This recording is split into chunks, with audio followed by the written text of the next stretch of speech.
बेचैनी से पूछा, अचानक ऐसा कैसे हो गया गौतम?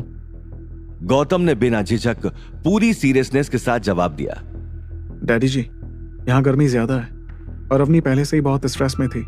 इसी वजह से ब्लड प्रेशर लो हो गया होगा, लेकिन अब सिचुएशन कंट्रोल में है।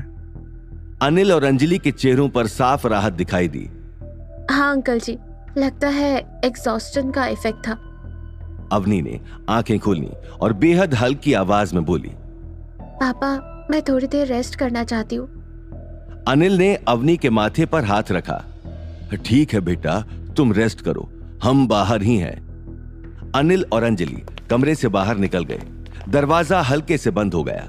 कमरे में अब सिर्फ गौतम और अवनी थे। गौतम बेड के पास बैठा हुआ था। उसका हाथ अवनी के सिर पर था। वो धीरे धीरे उसके बालों में उंगलियां फेर रहा था। अवनी ने बोलने की कोशिश की। गौतम, मैं तुमसे। गौतम ने तुरंत उसे रोक दिया। नहीं अवनी, अभी नहीं, तुम्हें रेस्ट करना चाहिए। तुम बहुत वीक हो अभी। जो भी कहना है बाद में कहना। अवनी की आंखों में बेचैनी साफ दिख रही थी। वो कुछ कहना चाहती थी, बहुत कुछ। उसने फिर कोशिश की। लेकिन गौतम, मुझे ये। गौतम का हाथ हल्का सा सख्त हुआ, लेकिन आवाज अब भी नरम थी। प्लीज अवनी, मेरी बात समझो। अभी नहीं, तुम्हें मेरी बात माननी होगी। अवनी मजबूर होकर चुप हो गई। उसकी आंखें बंद हो गईं, लेकिन माथे की शिकन साफ बता रही थी कि उसके अंदर चल रहा तूफान अभी थमा नहीं है। गौतम वहीं बैठा रहा। उसकी नजर अवनी के चेहरे से हट ही नहीं रही थी। उसे जरा सा भी अंदाजा नहीं था कि जिस सच को अवनी अब और दबा नहीं पा रही थी, वही सच बहुत जल्द दोनों की जिंदगी को हिला देने वाला था।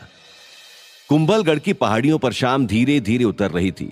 सूरज अब कुंभलगढ़ फोर्ट की ऊंची दीवारों के पीछे झुक चुका था और उसकी आखिरी सुनहरी किरणें पत्थरों पर ऐसे फिसल रही थी जैसे सदियों पुराने राजों को छूकर विदा ले रही हों। कुंभलगढ़ फोर्ट का हर कोना उस वक्त इतिहास और वर्तमान के अजीब से संगम में डूबा हुआ था। किले के एक बहुत बड़े खुले हिस्से में गीता के कॉलेज री यूनियन की पार्टी सजी हुई थी।